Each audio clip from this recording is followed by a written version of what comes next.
ইরানের সাবেক সর্বোচ্চ নেতা আয়াতুল্লাহ আলী খামেনির শেষ বিদায় ও জানাজায় বিশ্বের প্রায় ১০০টি দেশের রাষ্ট্রপ্রধান, পার্লামেন্টের স্পিকার, পররাষ্ট্রমন্ত্রী এবং বিভিন্ন সরকারের বিশেষ প্রতিনিধিরা অংশ নেবেন বলে জানিয়েছেন ইরানের পররাষ্ট্র মন্ত্রণালয়ের মুখপাত্র ইসমাইল বাঘেই।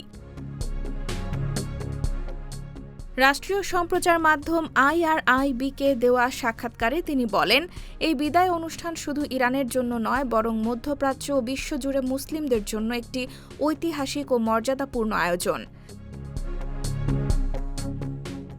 শুক্রবার সকাল ৮টা থেকে শুরু হওয়া আনুষ্ঠানিক বিদায় অনুষ্ঠান দুপুর পর্যন্ত চলবে। পরে বিভিন্ন দেশের উচ্চ পর্যায়ের প্রতিনিধি ও রাজনৈতিক নেতাদের অংশগ্রহণে বিশেষ আনুষ্ঠানিকতা অনুষ্ঠিত হবে।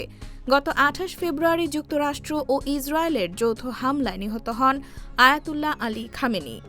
মৃত্যুর ৪ মাস পর তার জানাজা ও দাফনের প্রস্তুতি সম্পন্ন করেছে ইরান। দেশটির দাবি, এটি হবে তাদের ইতিহাসের সবচেয়ে বড় রাষ্ট্রীয় জানাজা। ৬ দিনব্যাপী এই আয়োজন তেহরান, কোম, ইরাকের নজফ ও কারবালা সহ একাধিক শহরে অনুষ্ঠিত হবে। আগামী ৯ জুলাই খামেনির মরদেহ তার নিজ শহর মাশহাদে দাফন করা হবে।